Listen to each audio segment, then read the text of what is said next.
The grease-stained apron felt like a second skin now, heavier than it had any right to be. I stood at the industrial sink in the back of Sorrentino's, my hands submerged in water so hot it turned my knuckles pink, scrubbing at a pan encrusted with carbonara sauce that had hardened like cement. The kitchen hummed with its usual chaos, the hiss of searing meat, the clatter of plates, Marco's aggressive chopping on the wooden block behind me, and the constant drone of the ventilation system that never quite cleared the air of garlic and smoke. This was my refuge, my escape. 3 months ago, I'd been serving cocktails at that upscale lounge downtown, the kind of place where the lighting was always dim and the music just loud enough to make you lean in close to hear someone speak. That's where I'd met Derek, where he'd charmed me with his easy smile and expensive cologne, where I'd stupidly, naively fallen for every lie that dripped from his mouth like honey. The pan slipped from my grip, clanging against the metal sink. I flinched at the sound, my heart rate spiking the way it always did now at sudden noises. One of the line cooks glanced over, but I waved him off, forcing my breathing to steady. Derek couldn't find me here. I'd made sure of that. I'd quit without notice, blocked his number, moved to a different neighborhood. Sorrentino's was in a part of the city I'd never frequented before. Industrial, slightly rough around the edges, the kind of place where nobody asked questions and everyone minded their own business. "Stella, table 6 needs water," Maria's voice cut through my thoughts. She burst through the swinging doors, her dark hair escaping from its bun, face flushed from rushing between tables. "And chef wants to know if you finished with the pans." "Almost done," I called back, hauling the pan out and attacking it with renewed vigor. The steel wool scraped against my palm, but I welcomed the sting. Physical pain was simpler than the knot of anxiety that lived permanently in my chest now. I'd been invisible at the lounge, just another pretty face serving drinks to men who looked through me. Here at Sorrentino's, I was even more invisible, relegated to the kitchen, washing dishes, prepping vegetables, occasionally helping with simple sauces when they were short-staffed. The pay was worse, the hours longer, but it was honest work, safe work. Or so I'd thought. It was nearly 10 when the energy in the kitchen shifted. I felt it before I understood it. A sudden tension that rippled through the staff like an electric current. Marco stopped mid-chop. The sous chef, Antonio, straightened his shoulders and adjusted his whites with trembling fingers. Even Chef Laurent, who usually barked orders with the authority of a general, lowered his voice to something approaching respectful. "He's here," someone whispered. I looked up from the mountain of dishes, suds dripping from my forearms. "Who?" Maria grabbed my elbow, her fingers digging in with surprising strength. "The owner. Mr. Russo. He never comes during service. Something must be wrong." The swinging doors opened, and the temperature in the kitchen seemed to drop 10 degrees. I should have kept my head down. I should have focused on the dishes, made myself even more invisible than usual. But curiosity, or perhaps some self-destructive instinct, made me turn. He filled the doorway in a way that had nothing to do with physical size, though he was tall, easily over 6 feet. It was the aura that surrounded him, an invisible force field that made everyone in the kitchen unconsciously take a step back. His suit was charcoal gray, perfectly tailored, the kind that cost more than I made in 6 months. Dark hair swept back from a face that could have been carved from marble, sharp jaw, straight nose, lips set in a line that suggested smiling was a foreign concept. But it was his eyes that caught me, held me frozen like a deer in headlights. Dark, almost black, and completely unreadable. 2 men flanked him, equally well-dressed, hands folded in front of them in a posture that screamed security despite the expensive clothes. One spoke into his wrist, eyes constantly scanning the kitchen. The other's hand rested casually near his jacket, and I didn't need much imagination to guess what he carried underneath. Chef Laurent. The owner's voice was surprisingly soft, almost gentle, but it carried an undercurrent of steel that made my spine straighten involuntarily. He spoke with a slight accent I couldn't quite place, Italian maybe, but smoothed by years in America. "The osso buco tonight. Exceptional." "Thank you, Mr. Russo." Chef Laurent practically bowed. I'd never seen him show deference to anyone. "We use your grandmother's recipe." Something flickered across Mr. Russo's face, there and gone so quickly I might have imagined it. I know. His gaze swept the kitchen, cataloging everything, everyone. For a moment, I thought his eyes paused on me, but surely that was paranoia. I was wearing a stained apron, my hair tied back in a messy knot, completely unremarkable. He moved through the kitchen with the confidence of a man who owned not just the building, but possibly the entire block. Chef Laurent followed, pointing out various stations, explaining the evening's menu with an enthusiasm I'd never heard from him before. The 2 security guards maintained their positions, one near the door, one always within arm's reach of their boss. I should have gone back to my dishes, should have made myself scarce. Instead, I found myself tracking his movement through the kitchen, watching the way the staff parted for him like water around a stone, the way his presence seemed to suck all the oxygen from the room. He stopped at the prep station where I'd left a cutting board full of julienned vegetables for tomorrow's service. Long fingers, surprisingly elegant for someone who exuded such danger, picked up a strip of carrot, examining it with the critical eye of someone who understood kitchens intimately.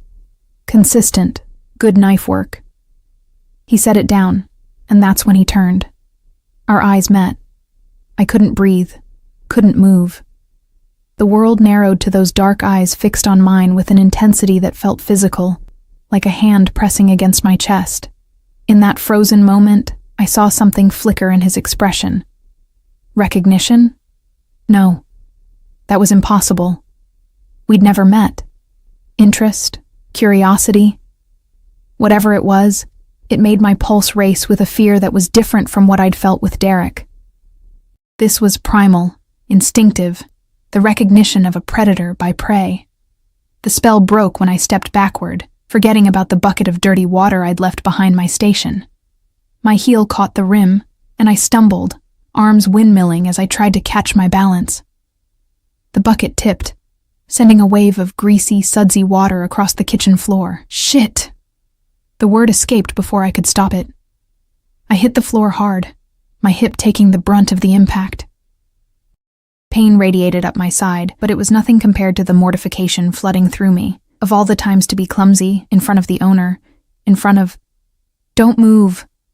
The voice came from directly above me. Mr. Russo had crossed the distance between us in seconds, silent despite his expensive leather shoes.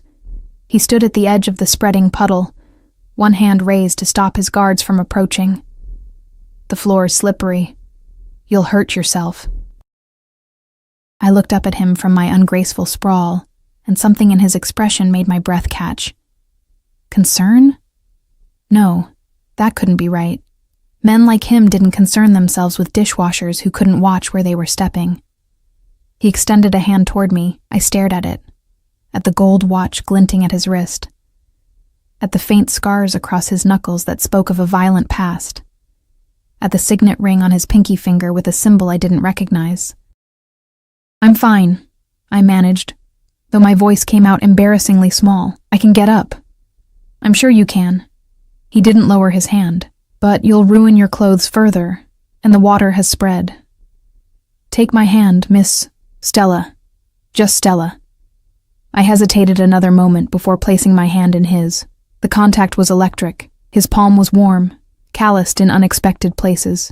His grip firm but careful as he pulled me to my feet with effortless strength. I stumbled slightly, still off balance, and his other hand came up to steady me, landing on my waist with a touch that burned through the thin fabric of my t-shirt. We stood too close.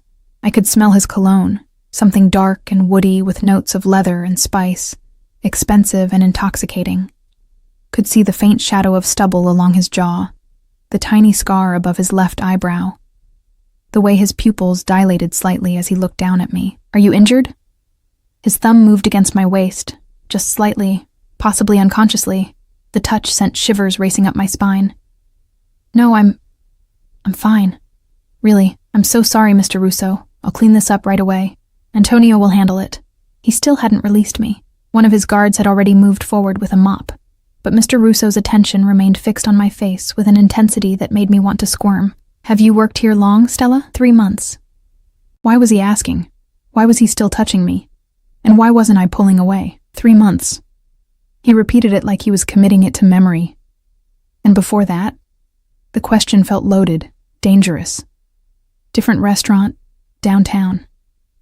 Something flickered in his eyes. Interest, calculation, I couldn't tell. His hand finally dropped from my waist, but he didn't step back, maintaining the intimate distance between us. What made you leave? Because my ex-boyfriend turned out to be a criminal who threatened me when I tried to end things. Because I was running.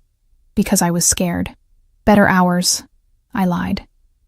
The words felt thin, transparent, and from the slight narrowing of his eyes, I suspected he knew it. I see. He reached into his jacket, both guards tensed immediately, and pulled out a business card. Black with silver lettering. He held it out to me. If you ever need anything, Stella. Anything at all. My personal number is on the back. I took the card with shaking fingers, unable to form words. Why would the owner of the restaurant give me his personal number? This didn't make sense. Nothing about this interaction made sense. Mr. Russo, one of his guards said quietly. We have the meeting at 11. He nodded without looking away from me. Be careful, Stella. This neighborhood isn't always safe, especially for young women working late shifts. His hand rose, and for a moment I thought he might touch my face. But he seemed to think better of it, lowering it again. Make sure someone walks you to your car. I take the bus, I said automatically, then immediately regretted it. Why was I telling him this? His jaw tightened almost imperceptibly. Not anymore. Marco. He turned to the line cook, who straightened like a soldier called to attention. From now on, Stella gets a ride home. Every shift. Understood? Yes, Mr. Russo. I really don't need... It wasn't a request. He cut me off, his tone leaving no room for argument, then softened slightly. Please, indulge me. Then he was gone, his guards flanking him as he strode out of the kitchen, leaving behind only the lingering scent of his cologne and the business card burning in my hand like evidence of something I didn't understand. The kitchen erupted into whispered conversations the moment the door swung closed behind him. I stood frozen in the middle of the cleaned-up puddle, staring at the card. The front read simply, D. Russo, proprietor. The back had a phone number, handwritten in strong, decisive strokes. Maria appeared at my elbow, eyes wide. Stella, do you know who that was? The owner, you said. Not just the owner. She lowered her voice until I had to strain to hear. Dominic Russo. They say he controls half the city. They say people who cross him disappear. They say... Maria! Chef Laurent's sharp voice cut through her whispers. Back to work. She scurried away, but not before shooting me a look that mixed fear with something like pity. I should have thrown the card away, should have requested a transfer to day shift. Or better yet, quit entirely and found another restaurant, another neighborhood, put more distance between myself and whatever this was. Instead, I slipped the card into my pocket, where it rested against my hip like a brand. That night, Marco drove me home in his beat-up Honda, apologizing for the mess in the back seat, chattering nervously about nothing. I barely heard him. My mind was replaying every second of the encounter, every word, every look, every touch. When I finally made it to my tiny studio apartment, I locked the door behind me and leaned against it, my legs suddenly too weak to support me. I pulled out the business card, staring at the handwritten number in the dim light from my single lamp. The smart thing would be to forget this ever happened. To show up tomorrow, keep my head down, do my job, collect my paycheck, and stay invisible. But as I lay in bed that night, unable to sleep, all I could think about was the weight of his hand on my waist, the dark intensity of his eyes, and the way he'd said my name like he was tasting it, testing how it felt in his mouth. I didn't know it then, but my carefully constructed escape had just collapsed. I'd run from one danger straight into the arms of something far more deadly. The worst part? Some dark, reckless part of me wanted to run toward it instead of away. The nightmares started that night. I dreamed of Derek's hands around my throat. But when I looked up, it wasn't his face above me. It was Dominic Russo's, those dark eyes boring into mine with an intensity that felt like drowning. I woke gasping. Sheets tangled around my legs. The business card somehow clutched in my fist, though I'd left it on the nightstand. 3:17 a.m. The neon sign from the convenience store across the street cast red shadows across my ceiling. I lay there listening to the sounds of the city. Sirens in the distance. Someone shouting in the street below. The rhythmic drip of my leaky faucet. My hip throbbed where I'd hit the floor. A bruise already forming. A physical reminder that last night had been real. Work became a minefield. For the next week, I moved through the kitchen like a ghost, hyper-aware of every sound, every movement, waiting for him to appear again. He didn't. But his presence lingered like smoke. In the way Chef Laurent's standards somehow got even higher. In the expensive espresso machine that appeared in the break room, in the new security camera pointed at the back entrance where we took out the trash. "He's having the whole building upgraded," Maria whispered during our shared cigarette break. I didn't smoke, but I'd started joining her just to escape the suffocating tension inside. New locks, better lighting. Antonio heard him on the phone talking about unacceptable security risks. I thought about the way he'd looked at me, the warning about the neighborhood not being safe. A chill ran down my spine that had nothing to do with the October wind. Marco drove me home every night without fail, though he looked increasingly nervous about it, checking his mirrors obsessively, taking different routes. On the fourth night, I noticed the black SUV trailing us 3 cars back. On the fifth night, it was there again. "Marco," I said carefully, watching the vehicle in the side mirror. "Are we being followed?" His knuckles went white on the steering wheel. "Don't look at them directly. Who are they?" "Mr. Russo's people, making sure I actually take you home safe." He laughed, but it sounded strained. He calls Antonio every night to confirm. Every single night. Do you have any idea how insane that is? He owns 6 restaurants, 3 clubs, God knows what else, and he's personally tracking whether his dishwasher gets home safe. I sank lower in my seat, that mixture of fear and something else. Something warm and dangerous, blooming in my chest. "I didn't ask for this. Doesn't matter what you asked for." Marco's voice was gentle but firm. "Stella, I like you. You're a good kid. But you need to understand something. Men like Dominic Russo don't do anything without a reason. If he's interested in you, he's not interested in me. He probably doesn't even remember." He remembers. Marco pulled up to my building, the SUV idling at the corner. Trust me. He remembers. The weekend shift came with its own chaos. Sorrentinos did double the business on Friday and Saturday nights. Every table full, the kitchen operating at a frenetic pace that left no room for thought. I welcomed it. The mindless rhythm of washing, scrubbing, prepping. Antonio had started teaching me how to make the house marinara, a small kindness that felt monumental given how carefully he usually guarded his recipes. "You have good hands," he said, watching me dice tomatoes with the knife skills I'd been practicing obsessively. "Steady. My grandmother always said you can tell everything about a person by how they handle a knife. Respectful. Precise. You could move up, line cook. Maybe sous chef eventually." The praise warmed me more than it should have. "Really? Really? I'll talk to Chef Laurent.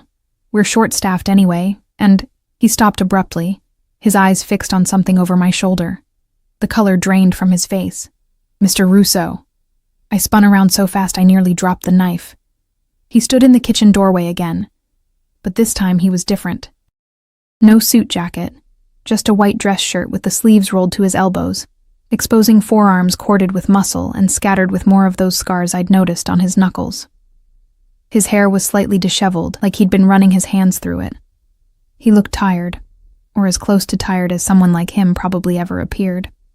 And he was staring directly at me. "Mr. Russo." Chef Laurent appeared from the walk-in freezer, wiping his hands on his apron. "We weren't expecting... Is everything all right? The dining room is fine. I'm not here about the dining room." He moved into the kitchen with that same predatory grace, and I became acutely aware that I was holding a very sharp knife. I set it down carefully on the cutting board. "Stella, my office." Now, the kitchen went silent. Every eye turned to me. My heart hammered against my ribs so hard I thought it might crack bone. "I'm in the middle of prep," I heard myself say. The words came from somewhere outside my body, some autopilot defense mechanism, because surely I wasn't stupid enough to argue with him. His eyebrow raised a fraction of an inch.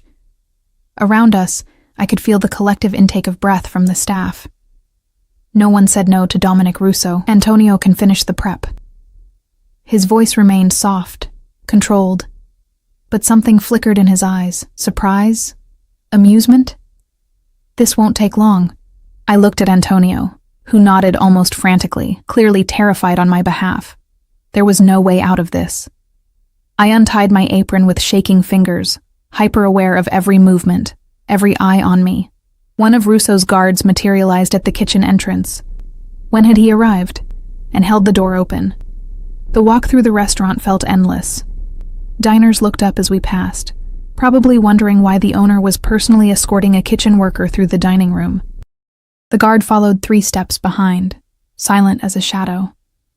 We reached a door marked "Private" near the back hallway, which Russo opened with a key from his pocket. His office was nothing like I'd expected. I'd imagined something cold, intimidating, all dark wood and leather, displays of wealth and power. Instead, it was surprisingly warm. Exposed brick walls, framed photographs of Italian countryside, a massive desk that looked hand-carved, and built-in bookshelves filled with what appeared to be actual books, not just decorative spines. The scent of coffee and old paper hung in the air, mixing with that cologne I'd been unable to forget. "Sit." He gestured to one of the chairs facing his desk. I'd rather stand. That eyebrow again, rising slightly. He moved to the window overlooking the alley, hands in his pockets, silhouetted against the city lights. For a long moment, he said nothing, and the silence stretched until I wanted to scream. "You're afraid of me." It wasn't a question. Should I be? He turned, and the look on his face made my breath catch. There was something raw there, quickly masked but unmistakable. "What has the staff been telling you?" "Enough." I wrapped my arms around myself, suddenly cold. "Why am I here, Mr. Russo?" "Dominic." He moved closer, and I fought the urge to back away. "When we're alone, you call me Dominic. We shouldn't be alone." "Probably not." Another step. But here we are. The air felt too thick to breathe. He stopped just outside my personal space, close enough that I had to tilt my head back to maintain eye contact, far enough that I couldn't accuse him of intimidation. Except everything about this was intimidation. The office, the privacy, the sheer force of his presence. "I had you investigated." The words were so casual, so matter-of-fact, that it took a moment for them to register. Horror crashed through me. "You what?" "Stella Marie Chen, 26, moved to the city 4 years ago from Portland. No family. Worked at Luminescence Lounge until 3 months ago, when you quit without notice and seemingly vanished." He recited the facts like he was reading from a file. "You blocked your phone number, broke your lease, forwarded your mail to a P.O. box. Someone running. The question is from what, or whom?" I couldn't speak, couldn't move. The room tilted dangerously.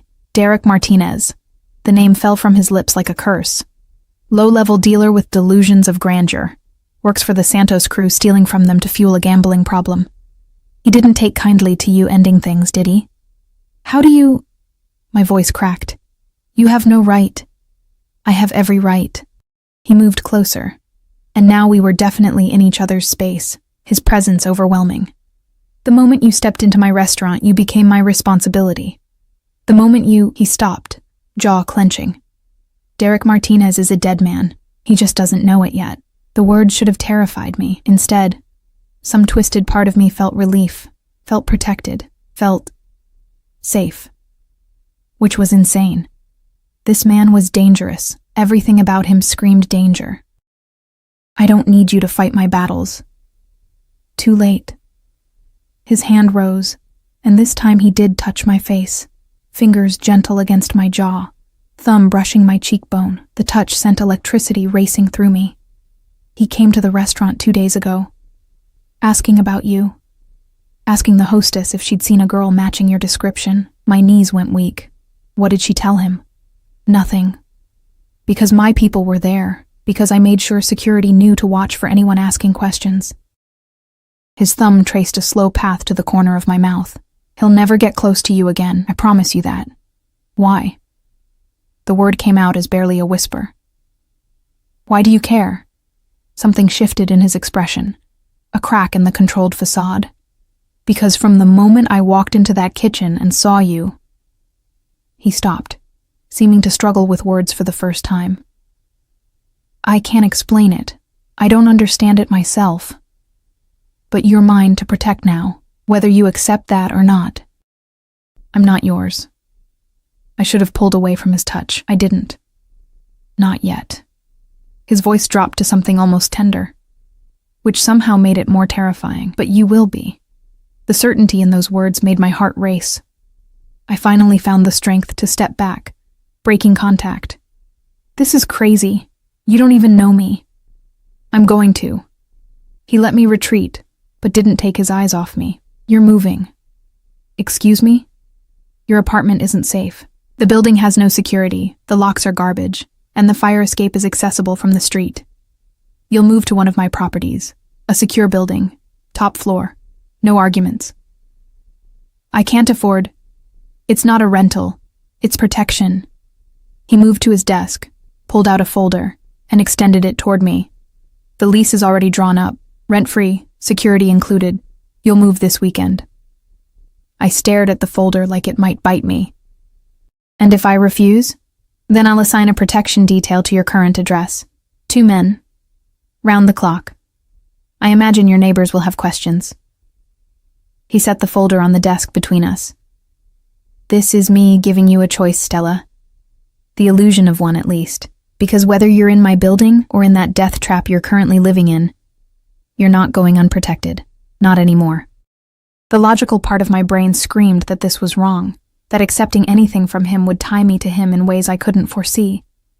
But the exhausted, terrified part, the part that had been looking over my shoulder for 3 months, wanted desperately to say yes. I need to think about it. You have until Monday. He checked his watch. That same gold one I'd noticed before. Expensive and understated. Your shift is almost over. Marco will take you home. Tomorrow you're off, yes? I nodded mutely. Good. Rest. We'll talk Monday. He moved toward the door, then paused. Stella? One more thing. What? If Derek contacts you, if you see him anywhere, you call me immediately. Not the police. Me. Understood?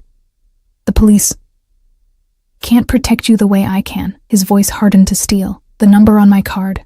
Anytime, day or night. Promise me. I should have refused. Should have insisted on handling this legally. Properly. But I'd seen the look in Derek's eyes the last time we'd spoken, the barely restrained violence simmering beneath his charming surface.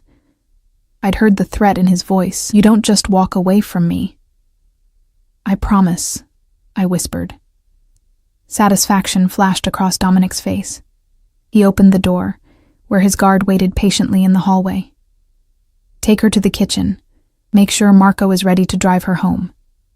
The guard nodded. I moved toward the door, then stopped, looking back at Dominic. He stood framed by the window again, city lights creating a halo effect around him. Dangerous. Beautiful. Completely terrifying. Why me? I asked. There are dozens of women who work for you. Why do you care about me? For a long moment, I didn't think he'd answer. Then, because when I looked at you, for the first time in 15 years, I felt something other than anger. His voice was raw, unguarded. Because you looked at me like I was a man, not a monster. Because... He stopped, shook his head. Go home, Stella. We'll talk Monday. I left before I could do something stupid like cry, or worse, walk back to him. Marco was waiting by his car, nervously smoking a cigarette. The black SUV was already in position down the street. The drive home was silent. I clutched the folder to my chest like a shield, feeling the weight of the decision pressing down on me. When I finally made it inside my apartment, I locked the door, slid down to the floor, and opened the folder. The apartment was in a building I'd passed 100 times, one of those modern high-rises with doormen and security cameras and coded entry systems. The lease was indeed free, 12 months, with an option to extend. The unit was furnished, utilities included, parking spot in the underground garage. The address alone told me this was worth more monthly than I made in 6 months. There was a note paper-clipped to the lease, written in that same decisive handwriting. "You deserve to feel safe. Let me give you that." I read it 3 times, then pressed it against my chest, feeling something crack open inside me that I'd kept carefully locked away. This was insane. Accepting this would change everything. Would tie me to him in ways I couldn't begin to understand. But God help me. I wanted to say yes. Sunday. I spent the entire day pacing my tiny apartment, the folder open on my bed, the note clutched in my hand. I made lists of pros and cons. Called the one friend I had in the city, Sarah, who worked at a coffee shop and had no idea about my Derek situation. She'd squealed when I described the apartment, called me crazy for hesitating. "A billionaire wants to put you up in a luxury apartment? Girl, what's the problem? He's not a billionaire. He's dangerous, connected, possibly a criminal. It's complicated." "Is he hot?" I thought about those dark eyes, those scarred hands, the way he'd touched my face like I was something precious. "Yes." "Then it's not complicated. Say yes." If only it were that simple. Monday morning, I woke to my phone buzzing. Unknown number. My heart rate spiked. Derek? But when I answered, it was a woman's voice, professional and cool. "Miss Chen, this is Sophia Moretti, Mr. Russo's assistant. He'd like to see you today at 2 p.m. if you're available. I can send a car." I looked at the clock. 9:30 a.m. Yes, okay. "Wonderful. The car will be there at 1:45. Please bring the lease if you've made a decision." A pause. "He's hoping you've made the right one." She hung up before I could respond. The car arrived exactly on time. A sleek black sedan with tinted windows, driven by a man who introduced himself as Thomas and spoke with a slight Russian accent.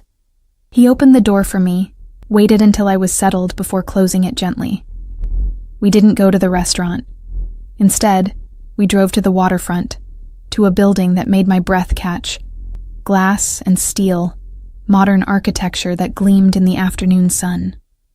Thomas parked in an underground garage that required 2 separate security clearances, then escorted me to a private elevator that required a key card. "Penthouse," he said simply, inserting the card. My stomach dropped as the elevator rose. This wasn't just an apartment showing. This was something else entirely.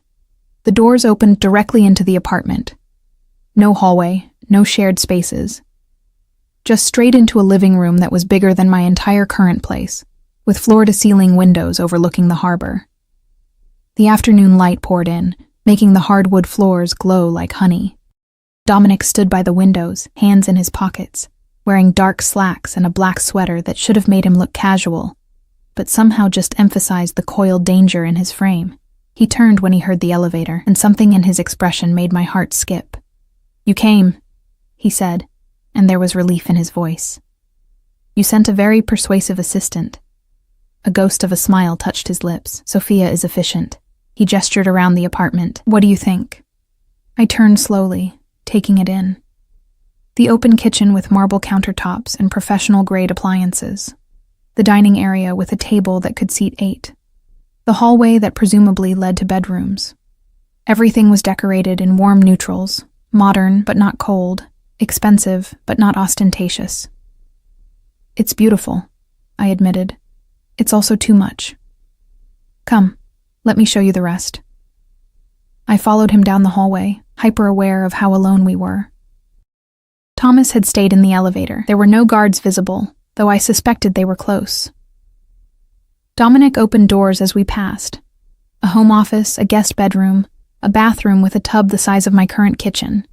The master bedroom was at the end of the hall, and when he opened that door, I understood why he'd saved it for last. More floor-to-ceiling windows, a king-sized bed with white linens that looked impossibly soft, and a walk-in closet that was already partially filled with clothes. "I took the liberty," he said, watching my reaction. "Based on your size from your work uniforms. If anything doesn't fit or isn't to your taste, Sophia can arrange exchanges." I moved to the closet, running my hands over fabrics that felt like liquid silk, designer labels I recognized from magazine ads, dresses, slacks, sweaters, even pajamas. Shoes lined the bottom rack, heels, flats, boots, all in my size. This is insane. I turned to face him. Do you understand how insane this is? We barely know each other. I know you take your coffee black with 1 sugar. I know you hum while you work, always the same song, something classical. I haven't identified it yet. I know you're left-handed, but you've trained yourself to use your right for most tasks. I know you flinch at sudden movements and check the exits whenever you enter a room. I know someone hurt you, made you afraid, and I know—" his voice dropped to something fierce, "that I will burn the world down before I let anyone hurt you again." The intensity in his words, in his eyes, stole my breath. This wasn't normal. This wasn't how people behaved after knowing each other for a week. This was obsession, possession, something dark and consuming that should have sent me running. "Why?" I whispered. "Tell me why. And don't give me that line about feeling something. I need the truth." He moved closer, and I let him, drawn by some magnetic pull I couldn't resist. When he reached for my hand, I didn't pull away. His thumb traced circles on my palm, the touch sending shivers up my arm. 3 years ago, he said quietly, I lost someone. Someone I should have protected. I was too late, too blind, too caught up in business to see what was happening right in front of me. And when I finally realized, he stopped, jaw clenching. I swore I'd never let that happen again. That if I ever felt that pull toward someone, that need to protect, to possess, to keep safe, I wouldn't hesitate. I wouldn't question it. I'd act. "What happened to them?" I asked, though part of me wasn't sure I wanted to know. "My sister." The words were rough, painful. Her husband was stealing from the family. When she found out, when she threatened to tell me, he killed her. Made it look like an accident. By the time I learned the truth, she was already gone. Oh God. Dominic, I killed him. He said it flatly, matter of fact, slowly. And I've spent every day since wondering what I missed, what signs I ignored.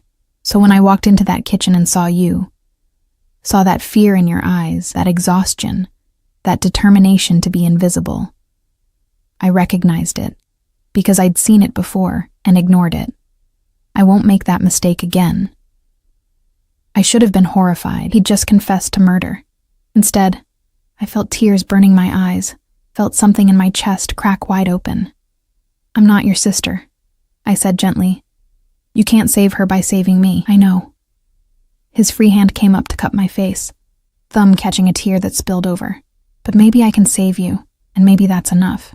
We stood there in the bedroom with its impossible luxury, the city sprawling beneath us through the windows. Two broken people reaching for something neither of us fully understood.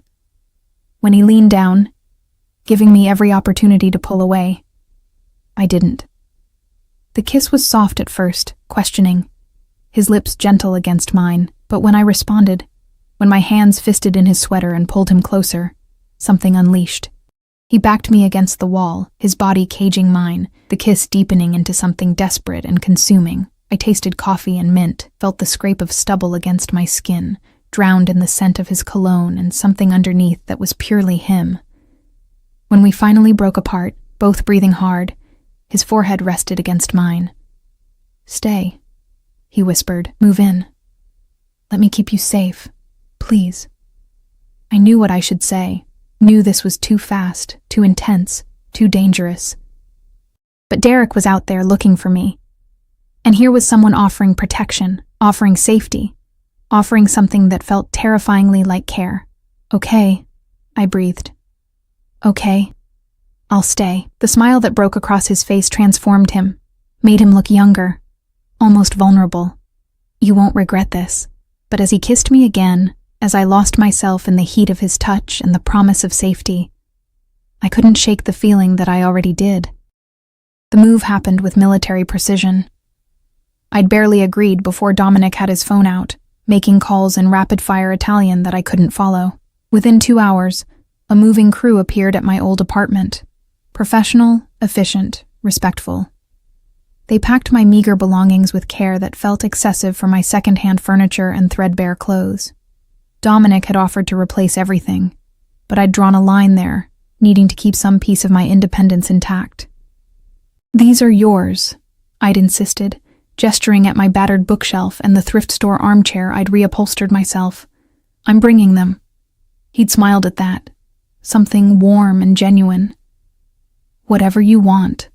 By Tuesday evening, I was standing in the penthouse surrounded by boxes, my old life mixing with this new impossible one. Dominic had disappeared to handle business. A word I was learning covered a multitude of activities I probably shouldn't ask about, leaving me with Sophia, his assistant, who turned out to be a tiny woman in her 50s with sharp eyes and an even sharper wit. "Mr. Russo has asked me to provide you with credit cards and access codes," she said, handing me a folder that was becoming a theme in my life. Building security, parking garage, the gym on the 10th floor. "There's also a car registered in your name in spot 4A. "A car?" I stared at her. "I don't need a car. Mr. Russo disagrees. He doesn't want you taking public transportation." She softened slightly. "Humor him. He's protective, so I'm noticing." She studied me for a moment, something calculating in her expression. "In the 15 years I've worked for him, I've never seen him bring a woman to any of his properties. Never seen him make calls personally about security details.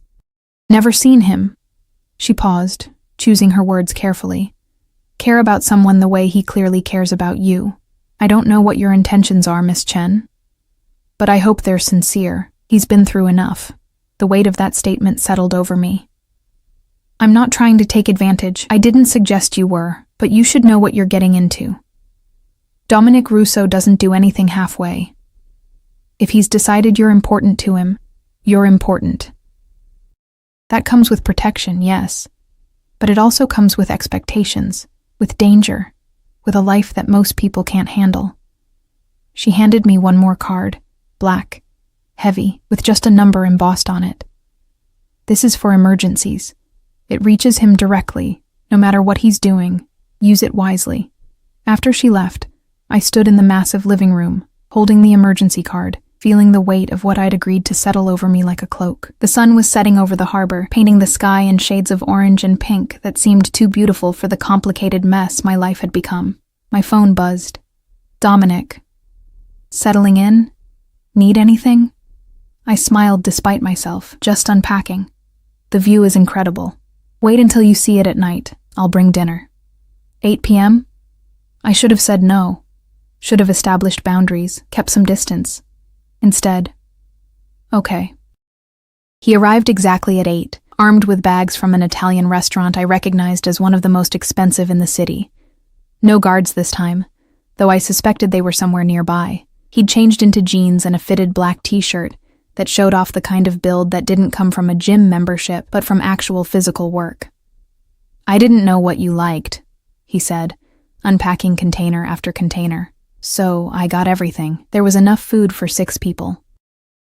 Homemade pasta, braciole, risotto, 3 different salads, fresh bread still warm from the oven. We ate at the dining table, the one that could seat 8, just the 2 of us at one end. The conversation flowed easier than I'd expected. He asked about my life before the city, about my parents who'd died in a car accident when I was 20, about my abandoned dreams of culinary school. "You could still go," he said, refilling my wine glass. "If that's what you want. On a dishwasher's salary? Not likely. You're not just a dishwasher anymore. Antonio tells me you have talent. Real talent." He leaned back, studying me. "And money isn't an issue. I could..." "No." I cut him off gently but firmly. "I appreciate everything you've done, truly. But I need to earn things myself. I need to feel like I'm not just kept." Something flickered in his eyes. Respect, maybe. "I understand. But the offer stands. When you're ready." He paused. "Tell me about Derek. How did you meet him?" The question sent ice through my veins. "I'd rather not. I need to know what I'm dealing with, please." I set down my fork. Appetite gone. He came into the lounge where I worked. Charming, funny, generous with tips.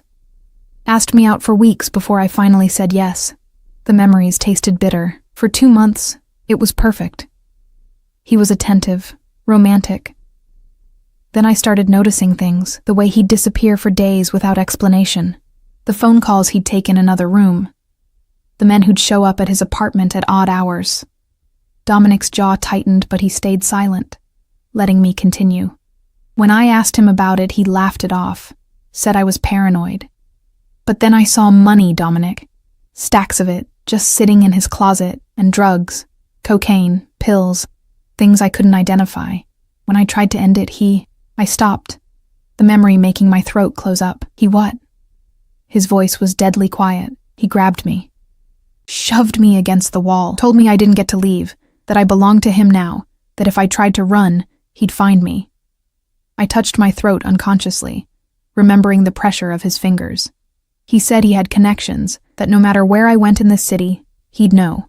That's when I realized I had to disappear completely. Dominic stood so abruptly his chair scraped against the floor. He moved to the windows, hands clenched into fists, the muscles in his shoulders rigid with barely controlled rage. For a long moment, he didn't speak, and when he did, his voice was rough. He put his hands on you. Yes. He threatened you. Yes. He turned, and the look on his face made my breath catch. This wasn't the controlled businessman or the charming dinner companion. This was something primal, dangerous, the man beneath the carefully maintained facade. Stella, I need you to understand something. Derek Martinez is a dead man. He just doesn't know it yet. But before he dies, he's going to suffer.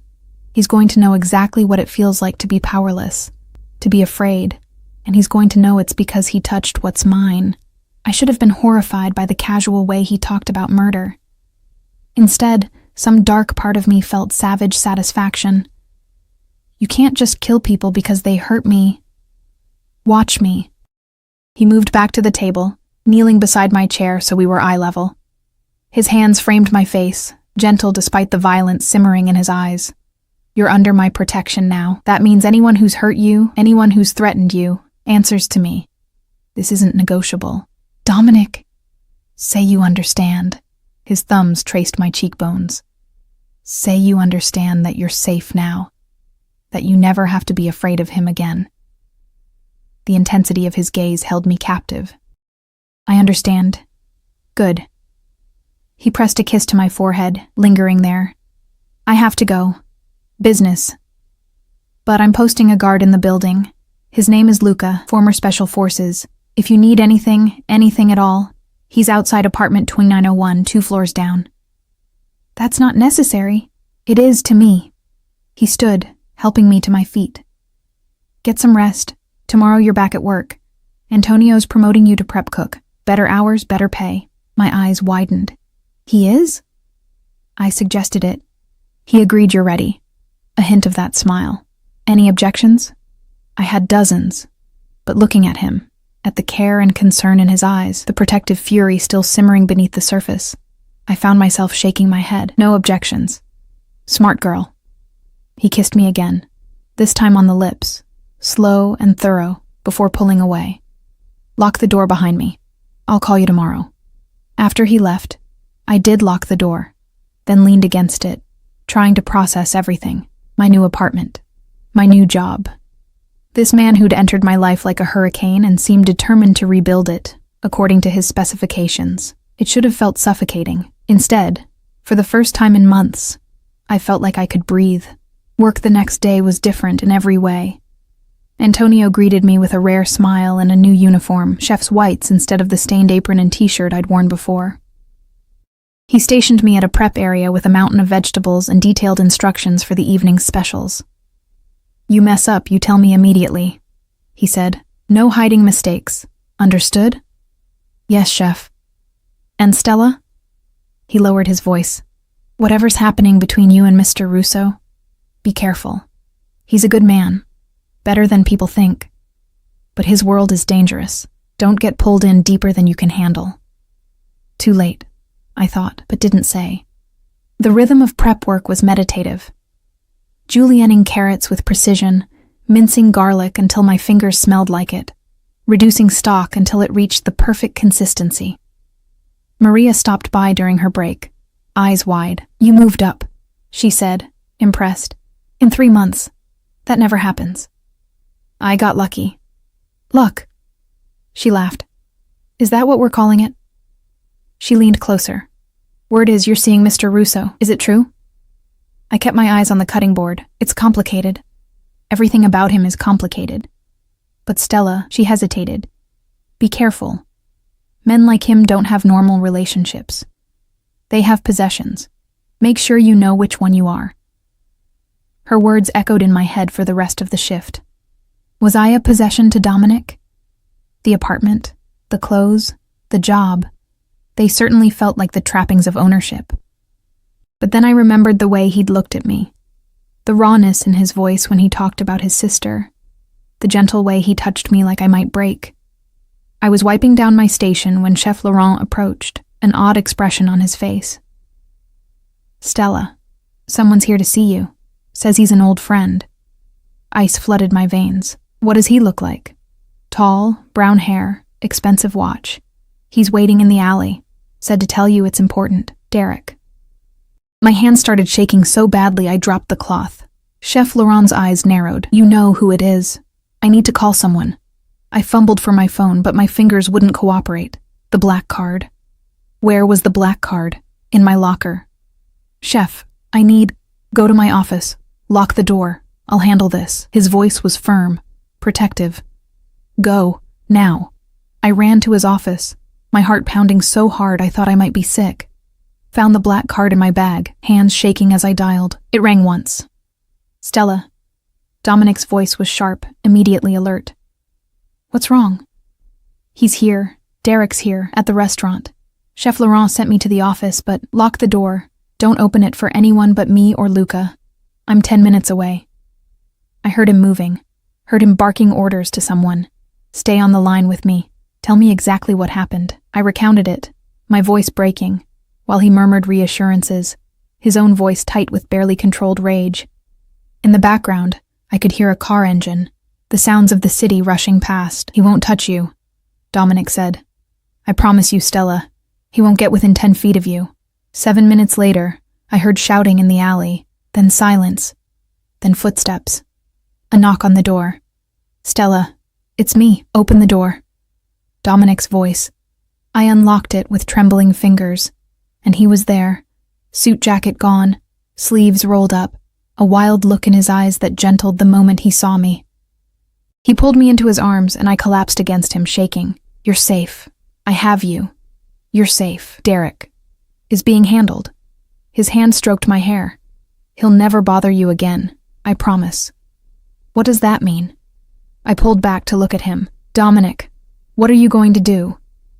His expression was cold, merciless. What needs to be done? Before I could respond, Luca appeared in the doorway, a tall man with a scarred face and eyes that had seen too much. Boss. He's secured. Good. Take him to the warehouse. I'll deal with him personally. Dominic looked down at me. You're done for the night. Luca will take you home. I'll come by later. I want to know what happens to him. No, you don't. His voice was gentle but final. Trust me, Tesoro. You don't want to know. He kissed my forehead and was gone, leaving me with Luca, who escorted me to the car with professional efficiency. The drive home was silent. When we reached the building, he walked me to my door, checked the apartment, then stationed himself in the hallway. I'll be here all night, Miss Chen. You're safe. I locked myself inside and sank onto the couch, adrenaline finally crashing. My phone buzzed. Dominic, home safe? Yes. Where are you? Handling things. Don't wait up. I'll see you tomorrow. I wanted to text back, wanted to demand answers. Instead, I just sent, be careful. His response came immediately, always. Sleep well, Tesoro. I didn't sleep well. I lay in the massive bed, staring at the ceiling, imagining what handling things meant. Imagining Derek's face when he realized who he'd crossed. Part of me felt sick. Part of me felt vindicated. All of me felt irrevocably changed. When I finally drifted off near dawn, I dreamed of dark eyes and scarred hands, of protection that felt like possession, of safety that tasted like danger. And in the dream, I wasn't running anymore. I was exactly where I wanted to be. I woke to sunlight streaming through the floor-to-ceiling windows and the smell of coffee.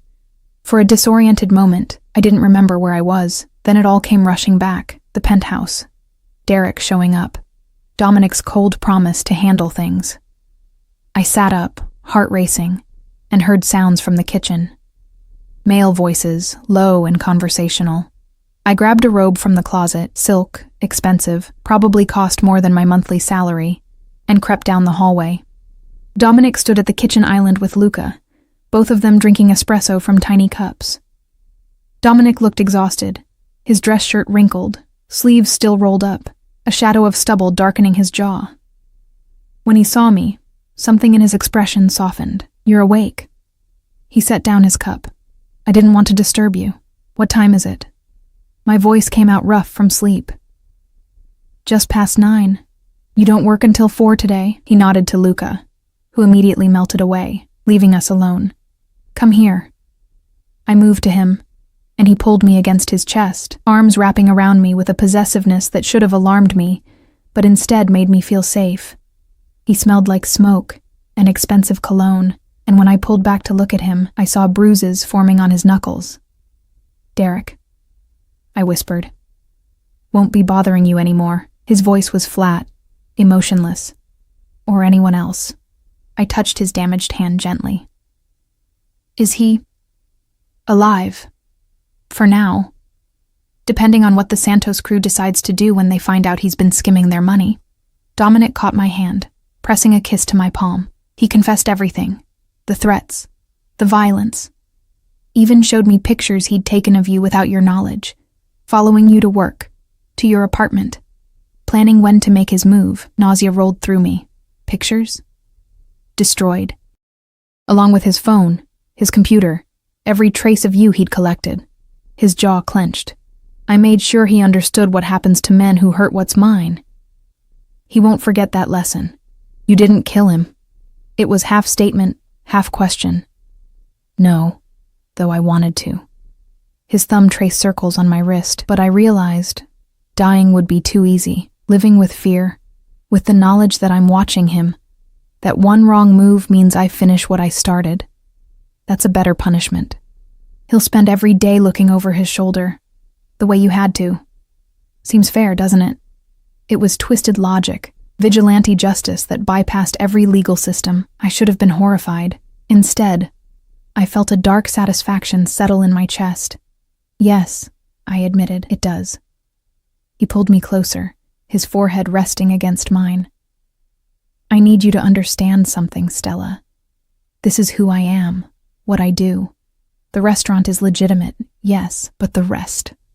He paused, choosing words carefully. I operate in gray areas. I protect my interests, my people, with whatever means necessary. I can't promise you a normal life, can't promise you safety from everything. But I can promise you'll never have to face threats alone again. I know what you are. My hands fisted in his shirt. I've known since that first night. Everyone knows. They're just too afraid to say it, and yet you're still here. I'm still here. He kissed me then, deep and desperate, tasting like coffee and something darker. When we broke apart, we were both breathing hard. I have meetings today, business I can't avoid, but tonight, his voice dropped, intimate. I want to take you somewhere special, just us. A date? Something like that. A ghost of a smile. Wear one of the dresses from the closet, the blue one. I'll pick you up at 7. He left shortly after, though Luca remained stationed somewhere nearby. I spent the day in a haze, trying to process everything. My shift at the restaurant felt surreal. Antonio teaching me how to make the house marinara from scratch. The careful layering of flavors, the patience required to let it simmer properly. My hands moved through the familiar motions while my mind replayed the past 24 hours on an endless loop. Maria cornered me during a break, eyes bright with curiosity and concern. Everyone's talking about what happened last night. Your ex showing up, Mr. Russo leaving with him. Are you okay? I'm fine. It's handled. Handled how? She lowered her voice. Stella, people who cross Dominic Russo don't usually... He's alive, I cut her off. And he won't be bothering me again. That's all you need to know. She studied me for a long moment. You're different. Harder, somehow. Maybe I'm just done being afraid. At 6:30, I stood in front of the closet, staring at the blue dress Dominic had mentioned. It was beautiful.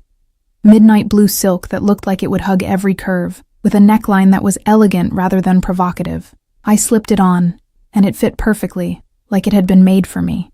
The shoes he'd paired with it were simple heels, comfortable enough to walk in, but high enough to make my legs look endless. I was applying lipstick when my phone buzzed. Downstairs. Take your time. I grabbed a clutch, also provided, also perfect, and took the elevator down.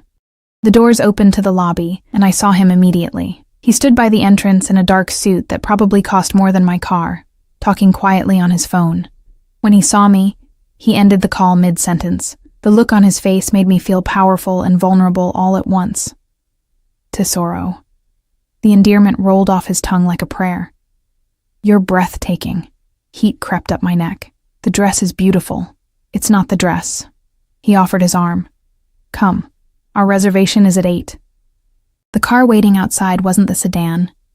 It was a vintage Alfa Romeo, sleek and beautiful, probably worth more than everything I'd ever owned combined. He opened my door, waited until I was settled before closing it gently. Luca and another guard followed in a black SUV, maintaining a discreet distance but always there. Where are we going? I asked, as he navigated through evening traffic with the ease of someone who knew the city intimately. Somewhere we can talk without interruption. Without guards listening, without the weight of everything else. He glanced at me. I want one evening where you see me as just a man, not everything else that comes with my name. Is that possible? We can pretend. A hint of sadness in his voice. Just for tonight. The restaurant he took me to wasn't in the city. We drove for nearly an hour, past the suburbs, into countryside I didn't know existed this close to urban sprawl. The place was small, intimate. A converted farmhouse with maybe 8 tables, all separated by enough space to ensure privacy. The owner greeted Dominic like family, kissing both cheeks, calling him Nico with affection. My cousin's place, Dominic explained, as we were led to a private room with a fireplace and a single table set for 2. She learned to cook from our grandmother. No one makes pasta like Rosa. The meal was incredible. Course after course of simple, perfect Italian food, fresh burrata with heirloom tomatoes and basil, handmade ravioli and brown butter sage sauce, branzino so delicate it melted on the tongue. Between courses we talked, really talked, in a way we hadn't before. He told me about growing up in Sicily, about his grandmother who'd raised him after his parents died in a Mafia hit when he was 7, about coming to America at 16 with nothing, working his way up through restaurants until he could buy his first one, about his sister, Angela, who'd been his whole world until her husband's betrayal. She was everything good about our family, he said quietly, staring into his wine glass, kind, generous, always seeing the best in people. I was too busy building the empire, protecting our interests, expanding. I didn't see that the real danger was already inside our circle. By the time I realized, he stopped, jaw working. I found her body. The police called it an accident, a fall down the stairs. But I knew. I always knew. I reached across the table, taking his hand. I'm sorry. After that, I changed. Became harder, more suspicious, built walls around myself that no one could penetrate. Trusted no one completely. His eyes met mine. Until you. Me? We barely know each other. I know enough. His thumb traced patterns on my palm. I know you're stronger than you think. I know you've been hurt but haven't let it make you cruel. I know when you smile, really smile, not the fake one you give customers. Your whole face lights up. I know you hum Vivaldi's Winter when you're concentrating. I know you take your coffee black because you can't afford the fancy drinks, but you tell people it's preference. I know, his voice dropped, intimate, that you make me want to be the man you see when you look at me, instead of the monster everyone else sees. Tears burned my eyes. I don't see a monster. You should. He stood, moving to my side of the table, kneeling beside my chair. I've killed people, Stella. Not in war, not in self-defense. I've ordered deaths, carried them out myself when necessary. I've built my empire on fear and blood and violence. You should be terrified of me, but I'm not. I cupped his face, feeling the scratch of stubble against my palms. You know why? Because every terrible thing you've done for a reason, to protect your family, to maintain order, to keep people like Derek from hurting innocent people. You're not cruel for cruelty's sake. You're not a monster. You're just a man trying to survive in a world that doesn't forgive weakness. He closed his eyes, leaning into my touch like a man starved for gentleness. You make me want to be better, then be better. For yourself. Not for me. When he opened his eyes, the emotion there stole my breath. What if I can't separate the two anymore? I didn't have an answer for that. Instead, I leaned down and kissed him, pouring everything I couldn't say into the contact. His hands came up to tangle in my hair, careful not to ruin the style, the kiss deepening into something that made my toes curl. We stayed at the farmhouse until nearly midnight, talking and kissing by the fireplace like teenagers. The guards forgotten, the city forgotten, everything forgotten, except this moment. When we finally left, he drove slower on the way back, like he was reluctant for the evening to end. Come upstairs, I said when we pulled into the building's garage. Stay.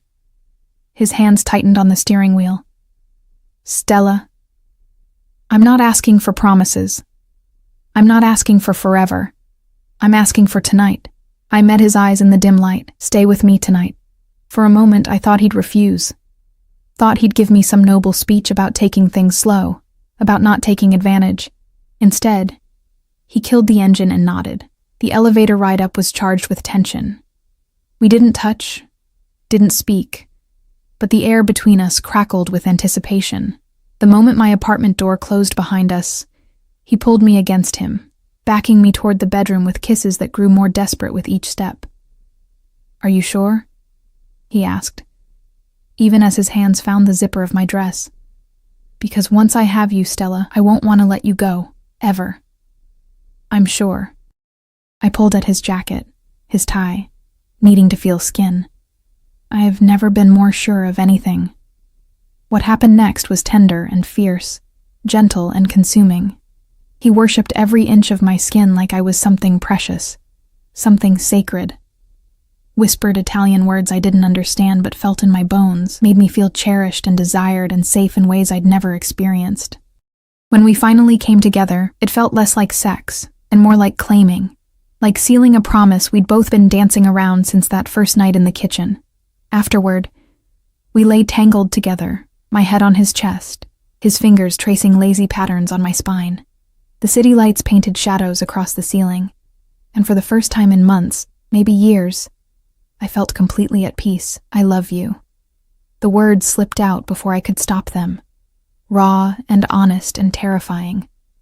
His hand stilled on my back. For a moment, the silence stretched so long I wanted to take it back, to laugh it off as post-orgasmic nonsense. Then, I've loved you since the moment you fell in that kitchen and looked at me like I was just a man offering help, not a god to be feared or a monster to avoid.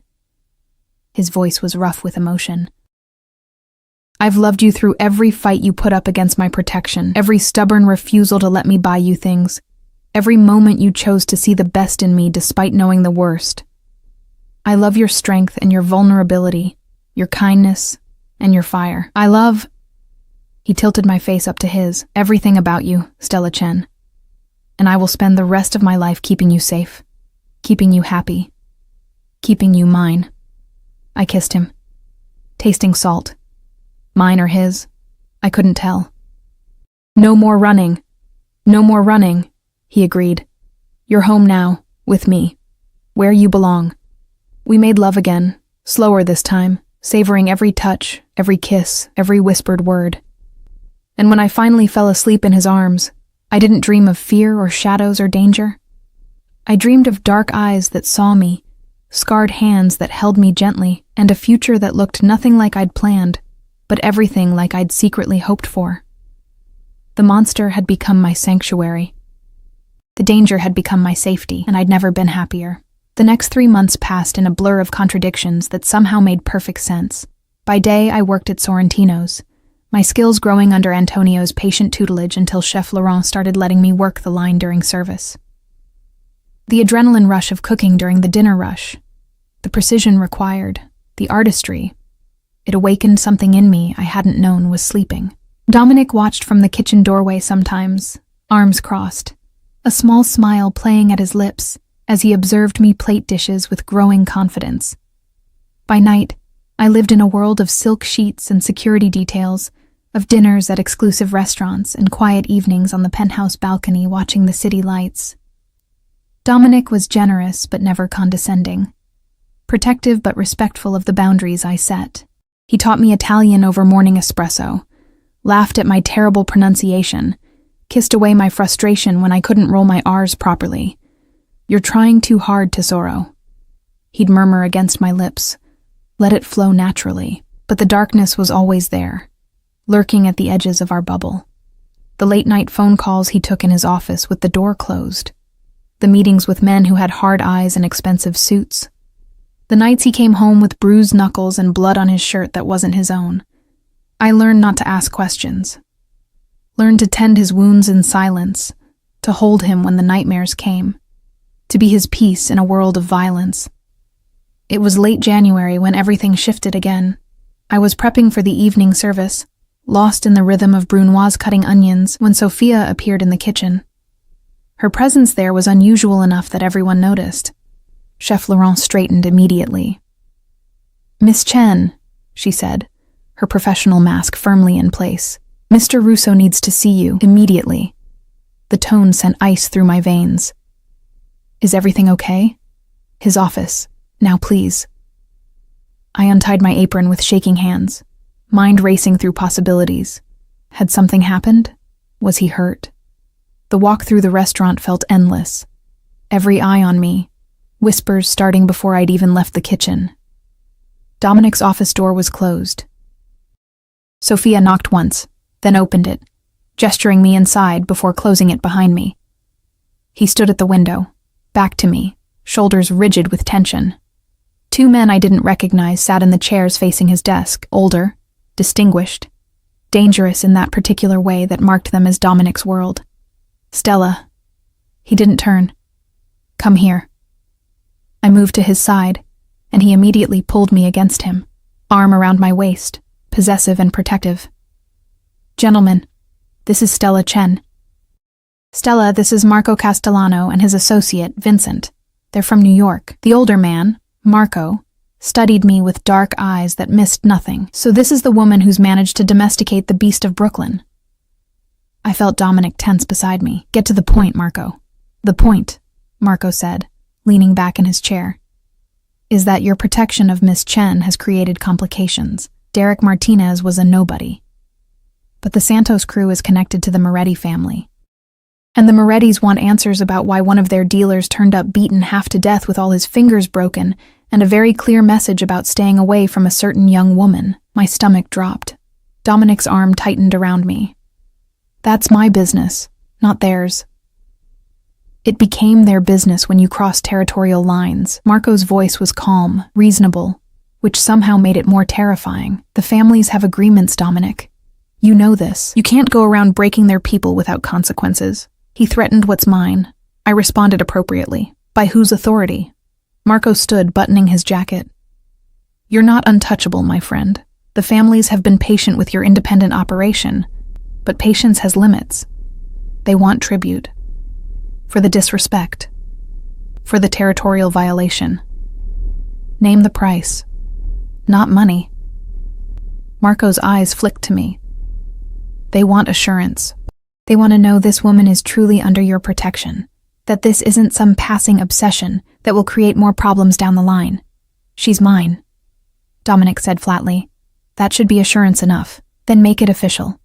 Marco moved toward the door, Vincent following silently. "Marry her. Make her untouchable under family law. Or give her up and apologize to the Morettis for the misunderstanding.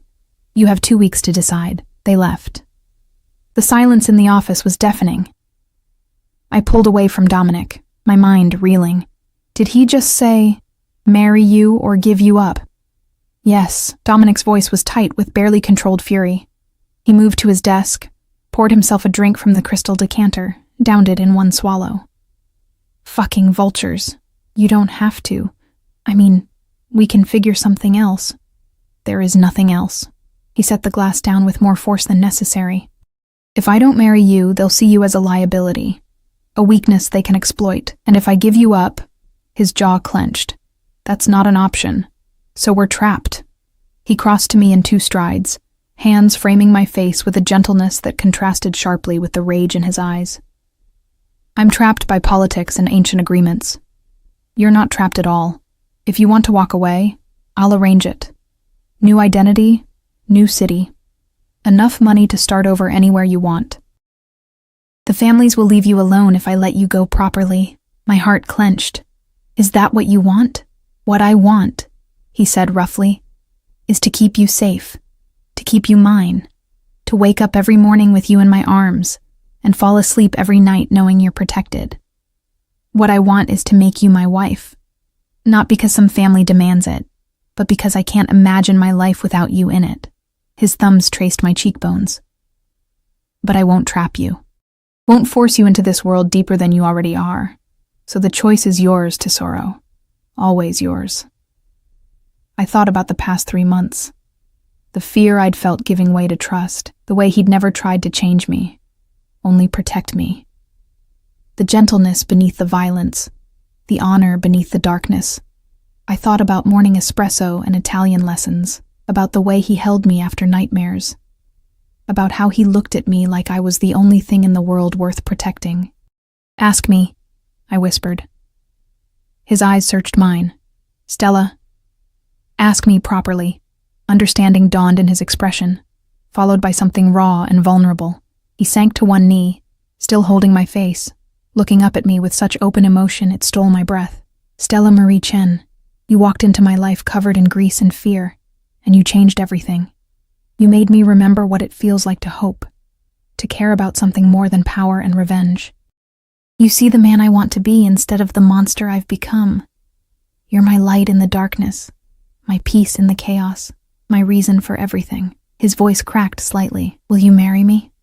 Not because the families demand it, not because of politics or protection, but because I love you more than I thought I was capable of loving anyone, because I want to spend the rest of my life earning the trust you've given me. Because you're already my wife in every way that matters, and I want to make it official. Tears streamed down my face. You're sure? This is what you want? I've never been more sure of anything. Then yes. I pulled him to his feet, kissing him through my tears. Yes, I'll marry you. I love you. God help me. I love you. He kissed me like I was oxygen and he'd been drowning, deep and desperate and full of promise. When we finally broke apart, he pulled a box from his pocket, black velvet, worn at the edges. This was my grandmother's, he said, opening it to reveal a ring that made me gasp. An emerald surrounded by diamonds, vintage and beautiful. She gave it to me before she died. Told me to give it to a woman who could handle the weight of what our family is, a woman with strength and fire and a good heart. He slipped it onto my finger, a perfect fit. She would have loved you. I stared at the ring, at this man kneeling before me, at the life I was choosing with full knowledge of what it meant. When? As soon as possible. A week, if you're willing. Small ceremony, just close family and associates. Unless you want something bigger. Small is perfect. I didn't have family to invite anyway. But Dominic, I need to know, is this really what you want? Or are you doing this because they're forcing your hand? He stood, pulling me flush against him. If they'd never made their demands, I would have asked you anyway. Maybe not this soon, maybe I would have courted you properly for a year first. But the end result would have been the same. You, wearing my ring. You, taking my name. You, mine in every way possible. His hand slid into my hair, tilting my head back. The families just accelerated my timeline. What if I can't handle it? What if... Then we figure it out together. He kissed my forehead, my cheeks, my lips. I'm not asking you to become someone else, Stella. I'm asking you to be exactly who you are, at my side, for the rest of our lives. The wedding happened 6 days later. Sophia had worked miracles, arranging everything with military efficiency. The ceremony took place in a small church in Little Italy. the same one where Dominic's grandmother had been baptized 80 years ago. I wore a simple white dress from a designer boutique, elegant and understated, with my hair swept up and Dominic's grandmother's pearl earrings complementing the ring. Maria and Antonio stood as witnesses, both looking terrified and proud in equal measure. The church was filled with men in expensive suits, and their elegant wives, all watching with careful, assessing eyes as I walked down the aisle to where Dominic waited. He looked devastating in a black tuxedo, his hair perfectly styled, but it was his eyes that held me, full of such open love and possessive pride that I forgot to be nervous. When I reached him, he took my hand, bringing it to his lips. "Bellissima," he murmured. "My beautiful wife." The ceremony was traditional Catholic, performed by a priest who'd known Dominic's family for decades. When we exchanged vows, his voice was steady and sure, but I felt his hand tremble slightly in mine. "I, Dominic Alessandro Russo, take you, Stella Marie Chen, to be my wife. I promise to protect you, cherish you, and love you for all the days of my life. I promise to be the man you deserve, to honor the trust you've placed in me, to give you everything I have and everything I am. From this moment, until my last breath, you are mine, and I am yours." My own vows were simpler, but no less heartfelt. I, Stella Marie Chen, take you, Dominic Alessandro Russo, to be my husband. I promise to stand beside you, to be your peace in the storm, to love you despite and because of who you are. I choose you, knowing everything, accepting everything. From this moment until my last breath. When the priest pronounced us married, Dominic kissed me with a passion that made several people clear their throats uncomfortably. I didn't care. In that moment, in that church, surrounded by dangerous men and their knowing smiles, I felt safer than I'd ever felt in my life. The reception was held at Sorrentino's, which had been transformed into something magical.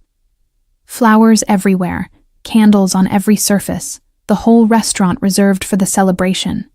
Chef Laurent had outdone himself with the food, course after course of exquisite Italian dishes that had guests murmuring appreciation. Marco Castellano approached us during dinner, raising his glass. "To the happy couple, may your union bring peace and prosperity to all the families." It was a political statement, as much as a blessing, but Dominic accepted it with grace, his arm never leaving my waist. I was introduced to dozens of people whose names I'd never remember, all of them treating me with a deference that felt surreal. I was no longer just Stella.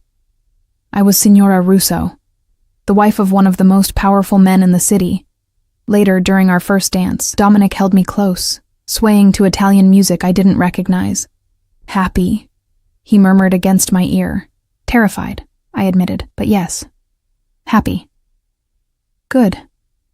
He pulled back to look at me, something fierce in his expression, because I meant every word I said today. "You're mine now, legally, publicly, irrevocably mine. And I'm yours. No more running, no more hiding.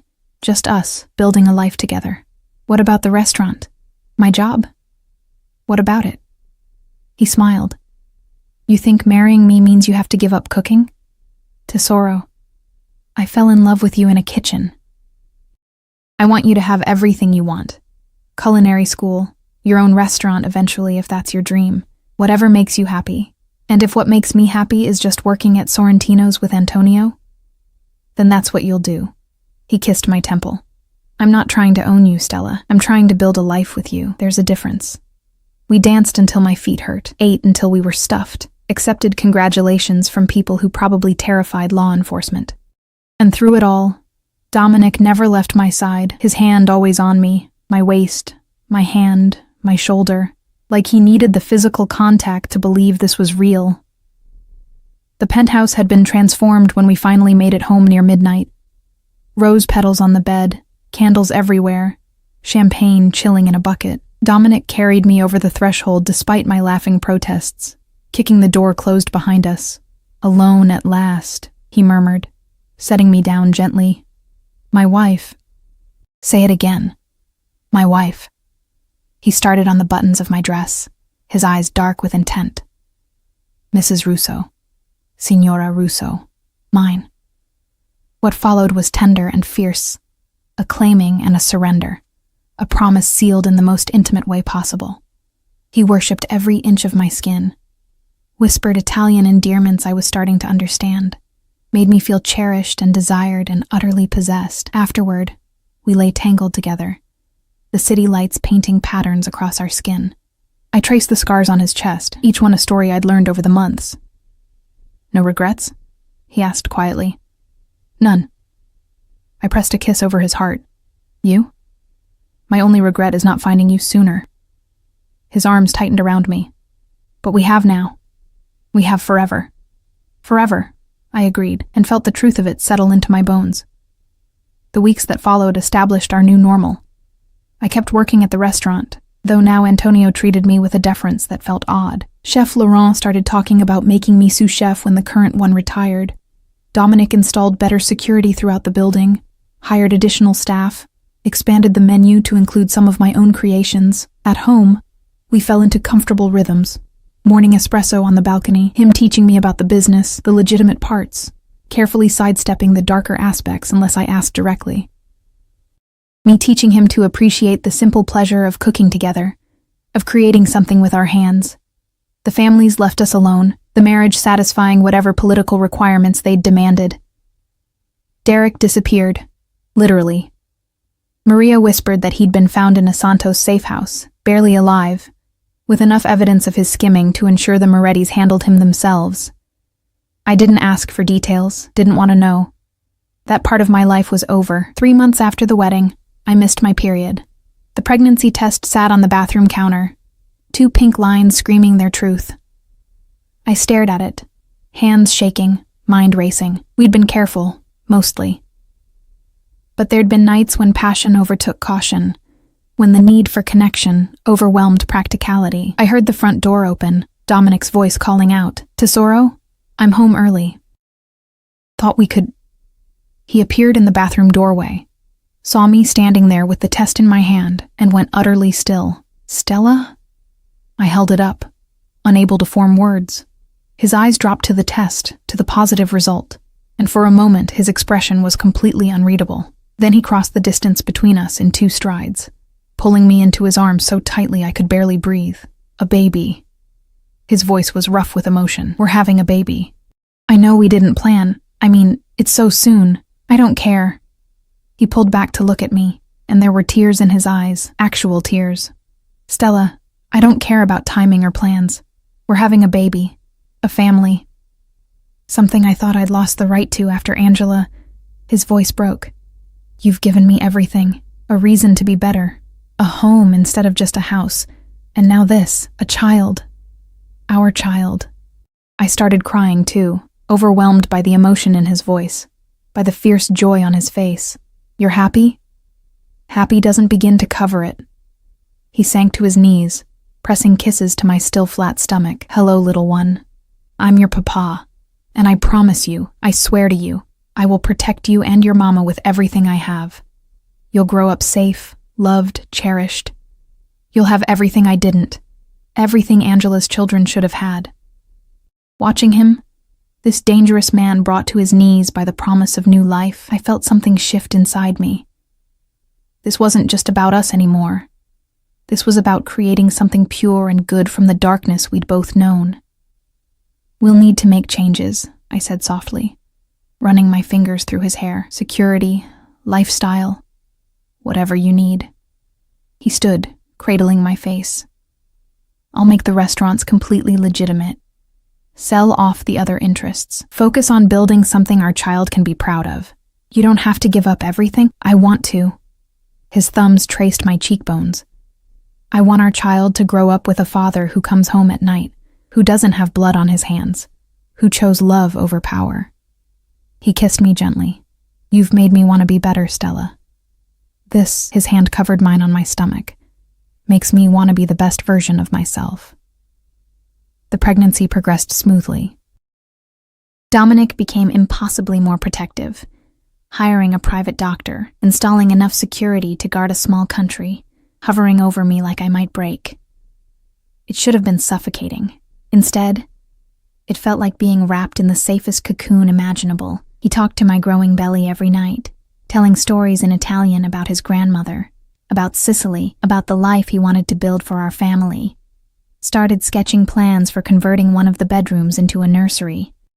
Attended every doctor's appointment, holding my hand through morning sickness and mood swings with endless patience. The families sent gifts and congratulations, the baby solidifying our position in their world. But Dominic was already pulling away from that life, systematically legitimizing his businesses, cutting ties with the darker elements, building something clean for our child to inherit. I kept working until the 7th month, when Chef Laurent gently suggested I might want to rest. Dominic had already set up a test kitchen in the penthouse where I could experiment with recipes, planning for the restaurant I'd open after the baby was born, a dream he insisted on making reality. Our daughter was born on a warm September evening, arriving 3 weeks early with a fury that made the nurses laugh. Dominic was there through all of it, never leaving my side, holding my hand through the pain, tears streaming down his face when they placed our daughter in his arms. "Angela," he whispered, looking down at the tiny, perfect face. "We'll call her Angela, if that's okay with you." I nodded, too overwhelmed to speak. He'd told me about his sister during one of our late-night talks, about how much he wished she could have met me, could have seen him happy. Naming our daughter after her felt right. "Angela Rosa Russo," I said softly, "after both the women who made you who you are." His smile was incandescent. "Perfect. She's perfect. You're perfect." He bent to kiss me, careful not to jostle our daughter. "Thank you for everything, for choosing me, for giving me this family, for making me believe in happy endings." Looking at him holding our daughter, at the pure love on his face, at the life we'd built from fear and darkness and impossible circumstances, I felt my own smile bloom.